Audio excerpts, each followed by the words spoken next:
आंसू काव्य की हमारी अगली व्याख्या है। देखिए, बिजली माला पहने फिर मुस्काता था आंगन में, हाँ कौन बरस जाता था रस बूंद हमारे मन में। तुम सत्य रहे चिर सुंदर, मुझे इस मिथ्या जग के थे केवल जीवन संगी, कल्याण कलित तुम इस मग के। ये पंक्तियाँ आंसू काव्य से ही ली गई है।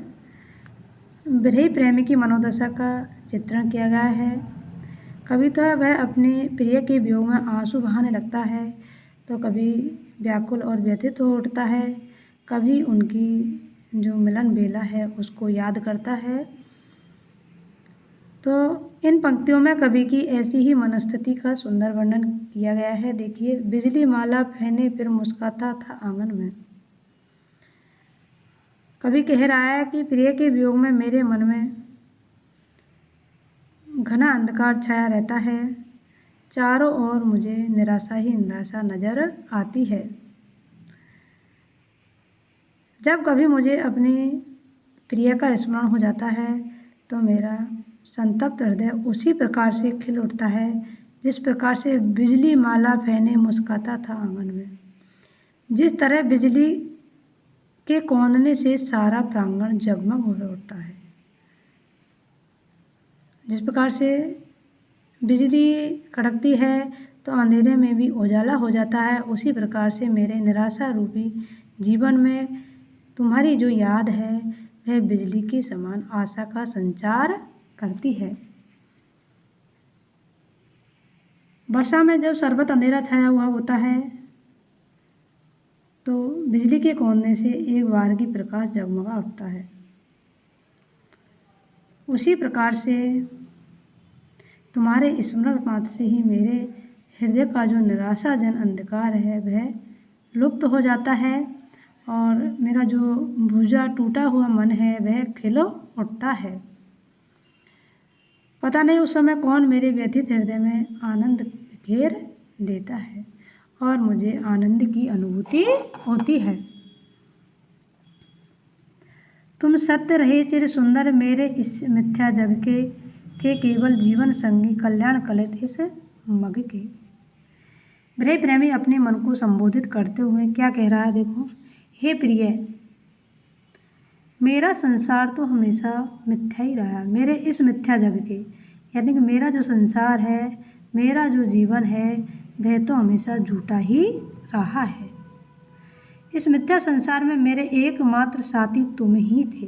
तुम सत्य रहे चिर सुंदर, कि मेरा संसार तो झूठा ही रहा लेकिन मेरे इस झूठे संसार के एकमात्र सच्चे साथी तुम ही थे। इस मिथ्या जगत में केवल तुम ही शाश्वत सत्य और सौंदर्य से परिपूर्ण रहे हैं। हे प्रिय, यह संसार सदा से परिवर्तनशील रहा है। इसमें यदि कुछ भी सत्य और सुंदर है तो वह मात्र तुम ही हो, और वह भी इसलिए क्योंकि तुम सत्य और सौंदर्य की अक्षय निधि हो, अक्षय भंडार हो। यदि तुम भी ही संसार की भांति होते तो इस संसार में मेरा साथ देने वाला और कोई नहीं होता। कभी उसकी प्रियतमा की जो चिर मिलन यानी कि मिलन के जो क्षण है उनको याद करते हुए व्यथित हो रहे हैं। वे प्रियतमा ही कवि के व्यथित जीवन के कल्याण पथ की एकमात्र कौन है, सहचरी है। वही उसके जीवन में आकर कल्याण कर सकती है। अगर थे केवल जीवन संगी, कल्याण कलित इस मग के, कि मेरे इस कल्याण कलित, ये कल्याण से युक्त इस रास्ते के मात्र तुम ही एक सच्चे सहचर हो, कि मेरे जीवन में तुम्हारे आने से ही कल्याण हो सकता है, अन्यथा मेरा जो जीवन है वह व्यर्थ है। इसमें किसी प्रकार की कोई भी आनंद की लहर नहीं है। तो कवि ने इसमें पिछली स्मृतियों का उल्लेख किया गया है और उन स्मृतियों के साथ सहारे ही सानिध्य सुख की अनुभूति कवि को यहाँ हो रही है। अगली जो व्याख्या है वह है, मधुरिका मुस्काती थी पहले देखा जब तुमको, परिचित से जाने कब के, तुम लगे उसी क्षण हमको। देखो इन पंक्तियों में कवि ने प्रथम दर्शन में उत्तम प्रेम का वर्णन किया गया है। विरही प्रेमी को प्रिय के वियोग में प्रथम दर्शन की बात का स्मरण होता है। प्रिय के साथ प्रथम मिलन से जुड़ी हुई स्मृतियों का वर्णन करते हुए कवि कह रहे हैं कि हे प्रिय, मधुरिका मुस्कुराती थी पहले देखा जब तुमको, कि जब मैंने पहली बार तुम्हारे दर्शन किए, मैंने पहली बार तुम्हें देखा था, तो मुझे ऐसा प्रतीत हो रहा था मानो बसंत ऋतु ही, जो बसंत ऋतु की पूर्णिमा है, वह मुस्कुरा रही हो। बसंत ऋतु की पूर्णिमा चारों ओर फैली हुई हो।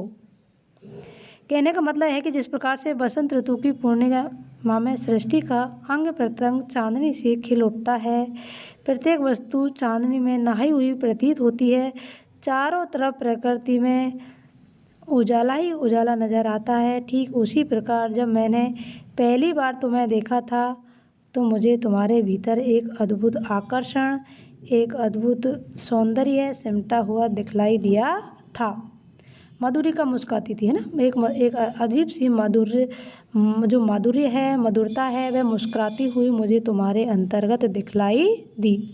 परिचय से जाने कब के तुम लगे उसी क्षण मुझके, और मुझे ऐसा नहीं लगा कि मैं तुमसे पहली बार मिला हूँ, बल्कि मुझे ऐसा प्रतीत हुआ कि मेरा और तुम्हारा परिचय बहुत समय पहले का है, और हम पहली बार नहीं बल्कि चिर परिचित है, यानी कि पहले से ही परिचित है। तुम्हारे प्रथम दर्शन से मुझे ऐसा लगा कि मेरा और तुम्हारा परिचय युगों का पुराना है, और उसी क्षण मैंने तुम्हें अपना प्रिय मान लिया। ठीक है ना। अगली है परिचित राका जलनिधि का जैसे होता हिमकर से, ऊपर से किरण आती मिलती है गले लहर से। परिचित राका, इन पंक्तियों में विरही प्रेमी को प्रिय के साथ पहली भेंट का स्मरण हो रहा है, उनकी प्रथम भेंट का स्मरण इनके अंतर्गत हो रहा है। उस प्रथम मिलन की बात को याद करके वह प्रिय को संबोधित करते हुए कह रहा है कि हे प्रिय, जब तुम्हारे साथ मेरी पहली भेंट हुई थी, अर्थात मैं तुमसे जब प्रथम बार मिला था, तो मेरे शरीर का अंग प्रत्यंग हर्ष उल्लास से भर उठा था। परिचय राका जलनिधि का जैसा होता हिमकर से, अर्थात मैं जब पहली बार तुमसे मिला था, तो मैं प्रसन्न चित्त हो उठा था। किस प्रकार से? जिस प्रकार से पूर्णिमा की रात को समुद्र में ज्वार भाटा आता है। जल निधि मानी समुद्र में, परिचय राका क्या जाता है, ज्वार भाटा आता है, और समुद्र की लहरें उछाल मार मार कर चंद्रमा को छू लेने की चेष्टा करती है। हिमकर चंद्रमा को छू लेने की। परिचय राका जलनिधि का जैसे होता हिमकर से, कि ऐसा कैसा लगा, जैसे कि पूर्णिमा की रात हो, समुद्र में ज्वार भाटा आ रहा हो, और वह ज्वार भाटा क्यों आ रहा हो, और समुद्र में लहरें क्यों आ रही हो, कि वो चंद्रमा को छूने की चेष्टा कर रही हो। तो जिस प्रकार से समुद्र में जो लहरें हैं वह प्रवाहित होने लगती है, उसी प्रकार की विभिन्न भावना रूपी लहरें भी मेरे अंतर्गत प्रवाहित होने लगी थी। ऊपर से किरणें आती मिलती है गले लहर से। पूर्णिमा की रात को एक और विशेष बात यह होती है कि जहाँ समुद्र की लहरें उछाले मारती है, वहाँ चंद्रमा की किरणें भी उन लहरों को स्पर्श करने के लिए नीचे उतर आती है। ऊपर से किरणें आती है मिलती है गले लहर से, कि जिस प्रकार से एक और तो जो समुद्र है वह चंद्रमा को स्पर्श करना चाहता है, तो दूसरी ओर जो चंद्रमा की जो किरणें हैं वो समुद्र पर आकर गिरती है, तो ऐसा लगता है कि वो किरणें उन्हें स्पर्श करना चाहती है। कहने का मतलब यह है कि प्रथम दृष्टि से प्रेम की सदैव एक पक्षीय नहीं होता, अपितु वह दोनों हृदयों में साथ साथ उत्पन्न होता है। जिस प्रकार से मेरे हृदय में तुम्हारे लिए प्रेम उत्पन्न हुआ था, तो तुम्हारे हृदय में भी मेरे लिए प्रेम की किरणें जागृत हुई थी। कदाचित इसी कारण समुद्र और चंद्रमा पूर्णिमा की रात को एक दूसरे को मिलने के आतुर होते हैं। ऊपर चंद्रमा की किरणें नीचे की ओर जाती है, और नीचे से समुद्र की लहरें आकाश यानी चंद्रमा को छूने का उपक्रम करती है, उसी प्रकार से हमारा जो प्रेम है वह भी उस चंद्रमा और सूर्य की किरणों के समान ही था। लेकिन अब तुम मुझे विस्मृत कर चुकी हो, लेकिन मेरे हृदय में तो आज भी तुम्हारे लिए वही भाव विद्वान है। इस प्रकार से संयोगकालीन जो स्मृति है उनको कभी याद कर रहे हैं। कवि ने प्रथम दर्शन में प्रिय के प्रति प्रेम भाव का उदय दिखाकर उसकी सात्विक स्थिति की वंदना की है।